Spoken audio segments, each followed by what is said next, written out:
कि बच्चों में आक्रोश है कि एनटीपीसी रिजल्ट में धांधली हुआ है। धांधली आखिर हुआ कहाँ पे? धांधली का तो वैसा कोई बात नहीं है। एनटीपीसी ने तो पूरा क्लैरिफिकेशन दे दिया कि देखिए ऐसा ऐसा चीज़ है और ऐसा ऐसा हमने रिजल्ट तैयार किया और ऐसे से वो तो दिया हुआ, आज मैं देख रहा था। तो धांधली तो कहीं ऐसा दिख नहीं रहा है कि पुख्ता कहीं प्रमाण लगे कि धांधली हुआ है।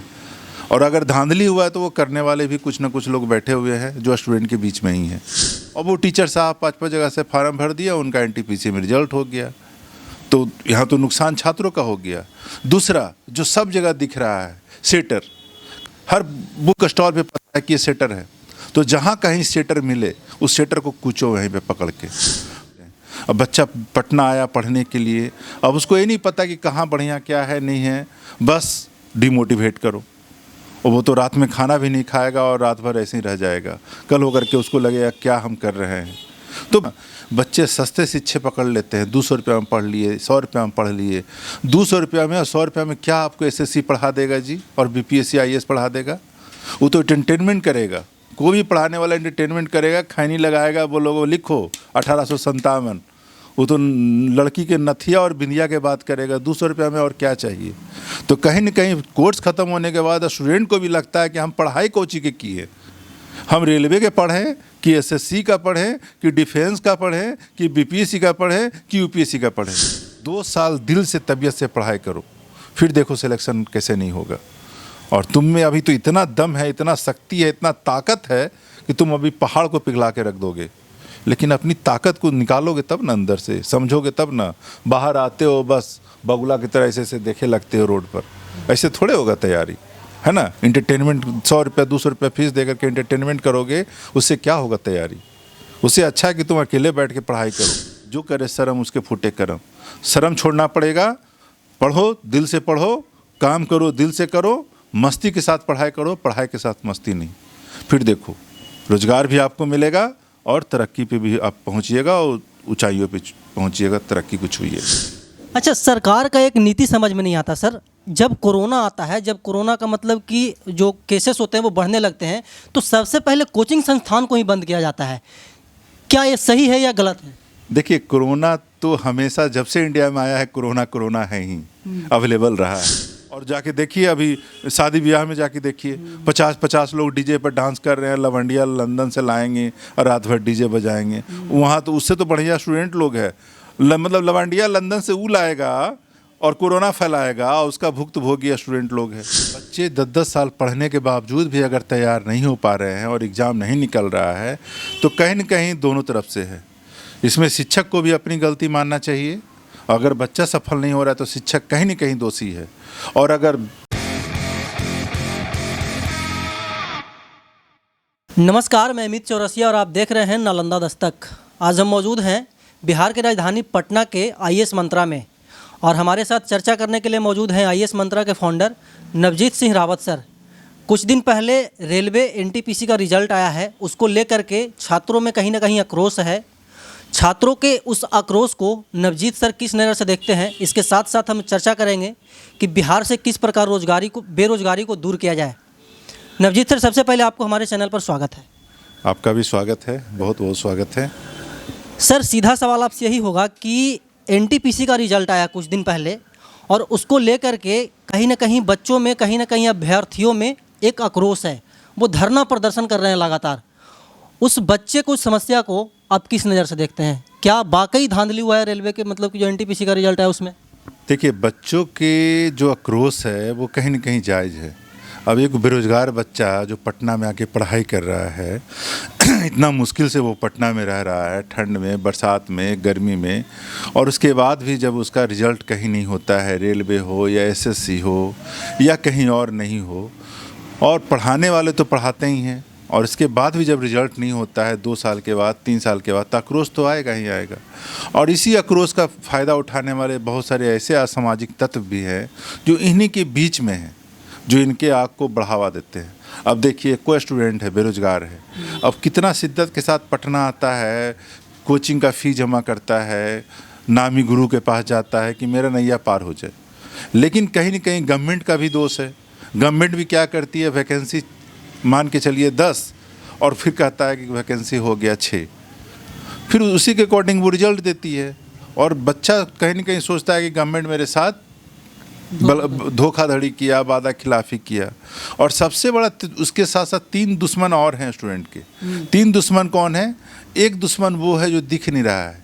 कौन है? जैसे कि जो टीचर पढ़ा रहे हैं बच्चों को एसएससी, रेलवे, और वो खुद फार्म भर के बैठे हुए हैं। और रिजल्ट जब होता है तो उसी टीचर का 5-5 जगह से रिजल्ट हो जाता है। अब टीचर साहब को चाहिए कि जो बच्चा बेरोजगार है, जो अभ्यर्थी बेरोजगार है, जो पटना में इतना दिक्कत से रह रहा है, उसको पहले मिलना चाहिए मौका। और वो टीचर साहब 5-5 जगह से फार्म भर दिया, उनका एनटीपीसी में रिजल्ट हो गया। तो यहाँ तो नुकसान छात्रों का हो गया। दूसरा जो सब जगह दिख रहा है, सेटर, कहते हैं कि धांधली हुआ, ये हुआ। धांधली कौन किया? ब्रह्मा जी तो आके धांधली किए नहीं, है ना। धांधली जो किया कहीं न कहीं स्टूडेंट के बीच में वो बंदा खड़ा है। वो बंदा सबको पता है कि ये सेटर है, वो हर गली में पता है, हर लॉज में पता है, हर बुक स्टॉल पे पता है कि ये सेटर है। तो जहाँ कहीं सेटर मिले उस सेटर को कूचो वहीं पे पकड़ के। कूचने से दोबारा जो है वो हिम्मत नहीं कर पाएगा। और कहीं न कहीं उसको जो पैसा देने वाला, खेत बेच करके 5 लाख, 10 लाख, 20 लाख देने वाला, वो आप ही लोग का है जो उसको मनोबल को बढ़ा रहा है। और इसमें एक गरीब विद्यार्थी जो बेचारा गांव से पढ़ने आया है, कितना कष्ट करके पटना में रह रहा है, तो उसका तो हक मारा जा रहा है। तीसरा, ऐसे लोग जो ऑलरेडी एम्प्लॉयड हैं, कहीं न कहीं नौकरी कर रहे हैं, और वो भी एनटीपीसी और एसएससी का फॉर्म भर दे रहे हैं, और जब रिजल्ट आता है तो उन्हीं का रिजल्ट आता है, तो वो तो कहीं ज्वाइन नहीं करने जाते हैं, खामा खाए को सीट बर्बाद कर दिए। तो बेरोजगार बच्चा तो माथा पकड़ के वो चारों तरफ देखता है, चारों दिशा में तो पागल है। गवर्नमेंट अलग उसके साथ तंग किए जा रहा है, सेटर अलग उसके पीछे लगा हुआ है, जो टीचर पढ़ा रहा है वो अलग फार्म भर करके सीट लूटे हुए है, और जो कहीं न कहीं एम्प्लॉयड है, जो लाख रुपया महीना कमा रहा है, वो अलग वैकेंसी भर करके सीट को ऐसे ही बर्बाद कर रहा है। तो एक दुश्मन तो दिख रहा है, गवर्नमेंट सबको दिख रहा है, लेकिन उसके पीछे जो 3 दुश्मन और है, जो स्टूडेंट का दुश्मन है, उस पर भी ध्यान देने की ज़रूरत है। सर, जैसा कि आप कह रहे हैं कि स्टूडेंट का जो मेन दुश्मन है वो तो गवर्नमेंट है ही, लेकिन उसके साथ साथ 3 दुश्मनों का आप और बात किए, ठीक है। धांधली कहाँ पे हुआ? जैसे कि बच्चों में आक्रोश है कि एनटीपीसी रिजल्ट में धांधली हुआ है। धांधली आखिर हुआ कहाँ पे? धांधली का तो वैसा कोई बात नहीं है। एनटीपीसी ने तो पूरा क्लैरिफिकेशन दे दिया कि देखिए ऐसा ऐसा चीज़ है और ऐसा ऐसा हमने रिजल्ट तैयार किया, और ऐसे से वो तो दिया हुआ, आज मैं देख रहा था। तो धांधली तो कहीं ऐसा दिख नहीं रहा है कि पुख्ता कहीं प्रमाण लगे कि धांधली हुआ है। और अगर धांधली हुआ है तो वो करने वाले भी कुछ ना कुछ लोग बैठे हुए हैं जो स्टूडेंट के बीच में ही हैं। गवर्नमेंट अकेले धांधली नहीं कर सकता जब तक कि उसको कोई सपोर्ट करने वाला ना हो। तो धांधली पुख्ता प्रमाण ऐसा नहीं दिख रहा है, बट कुछ लोग हैं जो धांधली में संलिप्त है, उसको पहचानिए और उसको पकड़ के कूटिए, वही स्टूडेंट का दुश्मन है। सर, एक सवाल और बताइएगा कि पटना एक ऐसा जगह है जहाँ पे बिहार से ही नहीं बल्कि देश के विभिन्न कोने से लोग आते हैं पढ़ने के लिए, बच्चे आते हैं पढ़ने के लिए, और वो जी तोड़ मेहनत करते हैं। इतना मेहनत करते हैं कि 10-10 वर्ष यहाँ पे रह करके पढ़ाई करते हैं, उसके बावजूद भी उनका रिजल्ट नहीं होता है। तो यहाँ पे किसका दोष है? बच्चों का दोष है, या फिर शिक्षकों में दोष है, या फिर किस में दोष है? देखिए, बच्चे 10-10 साल पढ़ने के बावजूद भी अगर तैयार नहीं हो पा रहे हैं और एग्ज़ाम नहीं निकल रहा है, तो कहीं न कहीं दोनों तरफ से है। इसमें शिक्षक को भी अपनी गलती मानना चाहिए। अगर बच्चा सफल नहीं हो रहा है तो शिक्षक कहीं न कहीं दोषी है, और अगर बच्चे को भी एक्सेप्ट करना चाहिए। मैंने जैसे अकॉर्डिंग मेरे को बताया गया था वैसा मैं स्टडी कर नहीं पाया। और पटना क्या, बहुत जगह दिल्ली चले जाइए, इलाहाबाद चले जाइए, होता क्या है ना, बच्चे सस्ते शिक्षे पकड़ लेते हैं। 200 रुपये में पढ़ लिए, 100 रुपये में पढ़ लिए। 200 रुपये में और 100 रुपये में क्या आपको एसएससी पढ़ा देगा जी, और बीपीएससी आईएएस पढ़ा देगा? वो तो एंटरटेनमेंट करेगा। कोई भी पढ़ाने वाला एंटरटेनमेंट करेगा, खैनी लगाएगा, वो लोगों लिखो 1857, वो तो लड़की के नथिया और बिंदिया के बात करेगा। 200 रुपये में और क्या चाहिए? तो कहीं न कहीं कोर्स ख़त्म होने के बाद स्टूडेंट को भी लगता है कि हम पढ़ाई कोची के किए, हम रेलवे के पढ़ें कि एसएससी का पढ़ें कि डिफेंस का पढ़ें कि बीपीएससी का पढ़ें कि यूपीएससी का पढ़ें। तो कहीं न कहीं उसको भी जागना पड़ेगा स्टूडेंट को कि हम कर क्या रहे हैं। इंटरटेनमेंट करने वाला तो हमेशा ही धरती पे रहेगा, और पटना से लेकर दिल्ली तक रहेगा जो आपको इंटरटेनमेंट करेगा। लड़की के कभी बिंदिया की बात करेगा, कभी बाल का बात करेगा, है ना। जागना स्टूडेंट को ही पड़ेगा और मेहनत करना पड़ेगा। और एक अगर आप मेहनत करते हो, तो अगर आप सच में अर्जुन हो या एकलव्य हो, तो एकलव्य को तो गुरु को भी मदद नहीं मिला था, फिर भी वो बना, आगे बना, अर्जुन से बहुत बड़ा धनुषधर बना। तो विद्यार्थी में होना चाहिए कि हम गुरुकुल में बैठ के पढ़ें या ना पढ़ें, लेकिन हाँ, अगर उसमें लगन है तो वो गुरु का मूर्ति बना करके भी घने जंगल में भी अभ्यास करके अर्जुन से बड़ा धनुर्धर बन सकता है। अगला सवाल आपसे एक और है सर कि बिहार और बेरोजगारी, मतलब कि दोनों का ऐसा कॉम्बिनेशन है वो कभी खत्म होने वाला लगता नहीं है। बिहार से बेरोजगारी के कैसे दूर किया जाए? देखिए, बिहार में बहुत टैलेंट है और यहाँ के बच्चे जाकर के कहाँ कहाँ नहीं क्या क्या कर रहे हैं। इवन विदेश में बहुत अच्छा कर रहे हैं। यहाँ के बच्चे को 1-1 करोड़ का पैकेज मिला। अभी 1 हफ्ते पहले एक लड़की को 1 करोड़ का पैकेज मिला। तो वो कहाँ था जी? कहीं न कहीं धरती से जुड़ाव लेकर के पढ़ा, यहाँ से प्रेरणा लिया, यहाँ की मिट्टी की खुशबू लिया और आज वो अच्छा कर रहे हैं, देश विदेश में नाम कर रहे हैं। तो बिहार के बच्चों में टैलेंट की कमी नहीं है। अगर कहीं न कहीं गलती है तो इस टैलेंट को बर्बाद करने वालों की कमी नहीं है। चाहे किसी न किसी माध्यम से हो, चाहे उसको कोई मोटिवेट करने वाला ना मिला हो। और यहाँ पे तो विद्यार्थियों के साथ ये होता है कि पढ़ाने वाले कम और डीमोटिवेट करने वाले ज़्यादा मिलते हैं। अब बच्चा पटना आया पढ़ने के लिए, अब उसको ये नहीं पता कि कहाँ बढ़िया क्या है नहीं है, बस डीमोटिवेट करो और वो तो रात में खाना भी नहीं खाएगा और रात भर ऐसे ही रह जाएगा। कल होकर के उसको लगेगा क्या हम कर रहे हैं। तो बिहार में प्रतिभा की कमी नहीं है और उस बच्चे में ऐसा नहीं है। वही बच्चा अगर बिहार में चलिए तो वो अपने घर का काम नहीं कर सकता, लेकिन उसी बच्चे को अगर दिल्ली भेज दीजिए और कोलकाता भेज दीजिए तो देखिए वहाँ पे कैसे वो 24 घंटा काम करने के लिए तैयार है। तो बिहार में कहीं न कहीं जो है उस बच्चे के पीछे एक मनोबल बढ़ाने वाला चाहिए।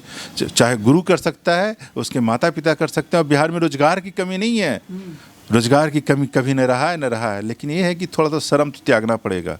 जो करे शर्म उसके फूटे करम। शर्म छोड़ना पड़ेगा। पढ़ो, दिल से पढ़ो, काम करो, दिल से करो, मस्ती के साथ पढ़ाई करो, पढ़ाई के साथ मस्ती नहीं। फिर देखो रोजगार भी आपको मिलेगा और तरक्की पे भी आप पहुंचिएगा और ऊंचाइयों पे पहुंचिएगा, तरक्की को छूइएगा। नहीं, यहाँ के जो बच्चे हैं सर, बहुत सारे बच्चों से हम जब बात करते हैं तो उनका कहना होता है कि वैकेंसी ना है तो हमारे से उनको रोजगार कहाँ से मिलते ही। तो उन सभी मतलब कि जो बच्चों का शिकायत है उसको नबी तरह कैसे देखते हैं? देखिए, वैकेंसी थोड़ा कम हुआ है, ये अलग बात है। पूरी तरह से ख़त्म नहीं हुआ है, वैकेंसी थोड़ा कम हुआ है। लेकिन बच्चे को सबसे पहले अपना करियर डिसाइड करना चाहिए कि हमको जाना किधर है। एसएससी की तरफ जाना है, रेलवे तरफ जाना है, बीपीएससी जाना है या आईएएस ऑफिसर बनना है। वैकेंसी हमेशा रहा है, एक ही थोड़ा कम रहा है। वो डिसाइड करके और सही दिशा में तैयारी करे।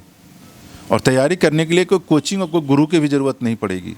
अगर सच वो बच्चा तैयार है तो वैकेंसी रहा है, कम रहा है। अब कम रहा है, उसको तो एक सीट चाहिए ना। लग जाओ अपने गोल के प्रति, झोंक दो अपने आप को। हम तो देख रहे हैं रिजल्ट हो रहा है, दिन हो रहा है। किसी न किसी का डेली फ़ोन आता है, आज उसका वहाँ हो गया, आज उसका वहाँ सिलेक्शन हो गया।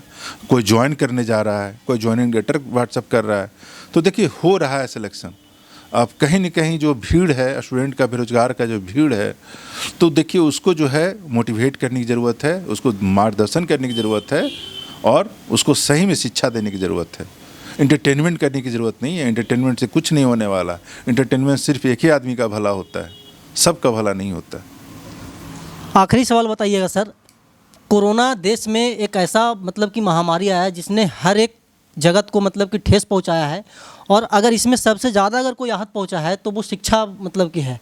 जैसे कि आप भी यहाँ पे कोचिंग संस्थान चला रहे हैं, तो कोरोना से आपको कितना धक्का लगा है?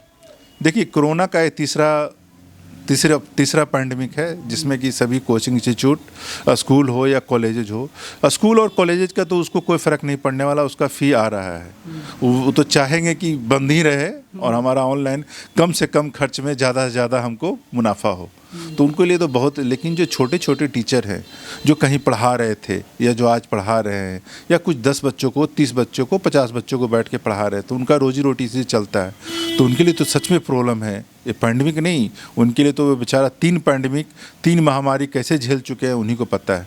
तो कोचिंग इंस्टीट्यूट को देखिए, कोचिंग इंस्टीट्यूट अगर मान के चलिए ग्रेजुएट है छात्र वहाँ पे, जो दोनों सुई भुकवा चुका है, नाक में मास्क लगा के बैठ के पढ़ाई कर रहा है, तो उसमें क्या आपत्ति है? उसमें तो कोई दिक्कत नहीं है। वो आदमी को एरोप्लेन जो है, एयरलाइंस कंपनी उसको अलॉट कर दे रही है दोनों टीका वाले को। क्या हो भाई, तुम्हारे दोनों सुइया भुकवा चुके हो, आ जाओ मेरे पास। रैली में जाके देखिए, वहाँ तो कोई मास्क भी नहीं है, कोई ज़रूरी नहीं भी कि वो टीका ले रखा है। और जाके देखिए, अभी शादी ब्याह में जाके देखिए, 50-50 लोग डीजे पर डांस कर रहे हैं। लवंडिया लंदन से लाएंगे और रात भर डीजे बजाएंगे। वहाँ तो उससे तो बढ़िया स्टूडेंट लोग हैं। मतलब लवंडिया लंदन से वो लाएगा और कोरोना फैलाएगा, उसका भुक्तभोगी स्टूडेंट लोग है। तो कहीं ना कहीं ये सोचना पड़ेगा गवर्नमेंट को भी कि डिसीजन ऐसा दे कि हाँ, छोटे बच्चों को अभी बंद करना ज़रूरी है। छोटे बच्चे जो संक्रमित हो सकते हैं और उनके संक्रमण होने से पूरा घर संक्रमित हो सकता है, तो जो ज़रूरी है ठीक है, लेकिन जो ग्रेजुएट है, शादीशुदा है, बेरोजगार है, पढ़ाई के बिना पढ़ाई से दूर होता जा रहा है, उसको बंद करने का कोई तूल नहीं है। उसको आप पढ़ने दीजिए। सुइया भुकवा चुका है, बोलिए ना, कहा सुइया और भुकवाएगा तो वो भी भुकवा लेगा, है ना। बियर बार खोले हुए हैं साहब आप, बियर बार में देखिए एकदम 4 बोतल वोदका कर रहा है, हाँ, तो वहाँ तो जाम से जाम टकरा रहा है। यहाँ बेचारा विद्या अध्ययन करने आया है, कलम लेकर के, सपना लेकर के, उसको आप रोक रहे हैं। तो जो ग्रेजुएट है, जो बड़ी कोचिंग है, जो आगे का हायर पोस्ट की तैयारी कर रहे हैं, उनको अलाउ कर देना चाहिए, उनको रोकने से कोई फ़ायदा नहीं है। अच्छा, सरकार का एक नीति समझ में नहीं आता सर। जब कोरोना आता है, जब कोरोना का मतलब कि जो केसेस होते हैं वो बढ़ने लगते हैं, तो सबसे पहले कोचिंग संस्थान को ही बंद किया जाता है। क्या ये सही है या गलत है? देखिए, कोरोना तो हमेशा जब से इंडिया में आया है कोरोना है ही, अवेलेबल रहा है। ये कहिए कि सब काम ऐसे ही हो रहा है, और पिछले 3 साल से कोरोना है। उसमें क्या है कि जब लोगों का ध्यान हट जाता है तो कोरोना नहीं है, और जब ध्यान जाता है तो कोरोना ही कोरोना है। ये तो अच्छा है कि ये 3rd वेव में, अब इसको लहर बोल रहे हैं लोग, तीसरा लहर है। लहर नाम का कोई चीज़ें नहीं दिख रहा है कहीं पे, ना कोई लोग इससे त्रस्त है, ना ऑक्सीजन की ज़रूरत है हॉस्पिटल में, ना बेड की ज़रूरत है, ना लोग मर रहे हैं। तो लहर कहाँ से आ गया? वो तो वही वाली बात हो गया कि इस तालाब को हम बोल रहे हैं कि महासागर है, ठीक है ना। तो लहर बहर नहीं है। कोरोना हम लोग के बीच में शुरू से था, कुछ स्टेजेस था जहाँ पे मौत हो रही थी। अब इंडिया संभल चुका है। अब लोग जो है इतने समझदार, इतने सजग हो चुके हैं कि अब इसको खुद से तैयार करके इसका दवा निकाल चुके हैं, काढ़ा पी रहे हैं, इम्यूनिटी को बूस्ट कर रहे हैं, है ना। तो अब ये रहेगा, हम लोग के साथ दोस्त बन के रहेगा, इसको आदत बना लेना चाहिए। और ये जो ज़्यादा न्यूज ये वो ऐसा है वैसा है, बढ़ गया घट गया, ये अब हमेशा आपके साथ रहने वाला है कोरोना। इसको आप दोस्त बनाइए और अपने काम पे निकलिए और आगे बढ़िए। अपने स्टूडेंट को हमारे चैनल के माध्यम से क्या संदेश देना चाहेंगे सर? आपके चैनल के माध्यम से सभी स्टूडेंट को हम एक ही सलाह देना चाहेंगे कि देखो, अपने लक्ष्य के प्रति केंद्रित रहो। बाकी बातों के लिए कान बंद कर लो, रुई इतना बड़ा रुई लो और कान ढक लो, जब तक कि तुम अपने मकसद पे ना पहुंच जाओ। मार्गदर्शक जहां मिलते हैं ढूंढो और वहां लग जाओ। और अगर लगता है कि हम खुद से चीज़ों को कर सकते हैं, अच्छे से कर सकते हैं, बेहतर तरीके से कर सकते हैं, तो करो। जो हतोत्साहित करता है आपको, उससे दूरी बनाओ। नेगेटिव टाइप के लोगों से दूर रहो, सेटर बेटर से दूर रहो, वो किसी का भला नहीं कर सकते, है ना। नेगेटिव टाइप के लोगों से दूर रहो, सेटिंग वेटिंग से दूर रहो, और अपने मकसद और अपने काम में, लक्ष्य में आगे बढ़ो। 2 साल दिल से, तबीयत से पढ़ाई करो, फिर देखो सिलेक्शन कैसे नहीं होगा।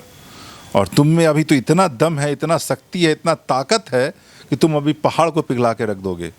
लेकिन अपनी ताकत को निकालोगे तब ना, अंदर से समझोगे तब ना। बाहर आते हो बस बगुला की तरह ऐसे ऐसे देखे लगते हो रोड पर, ऐसे थोड़े होगा तैयारी, है ना। इंटरटेनमेंट 100 रुपये 200 रुपये फीस देकर के इंटरटेनमेंट करोगे, उससे क्या होगा तैयारी? उससे अच्छा है कि तुम अकेले बैठ के पढ़ाई करो, वो ज़्यादा अच्छा है। तो हमारे साथ मौजूद थे आईएएस मंत्रा के संस्थापक नवजीत सिंह रावत सर, जो कि हमारे हर एक सवाल का प्रमुखता से जवाब दिए।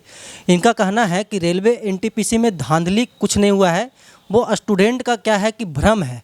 उनके पीछे 3 और दुश्मन हैं और वो तीनों दुश्मनों के बारे में बहुत अच्छा से बताए। और कोई भी स्टूडेंट अगर सफलता पाना चाहता है तो सबसे पहले वो एक एम बनाए। जब तक एम नहीं बनाएगा तब तक वो सफल नहीं हो सकता है। हम ऐसे ही देश दुनिया की तमाम छोटी बड़ी खबरों से आपको रूबरू करवाते रहते हैं और आगे भी करवाते रहेंगे। तब तक के लिए बने रहे हमारे साथ। वीडियो जर्नलिस्ट सत्यम के साथ, नालंदा दस्तक, पटना।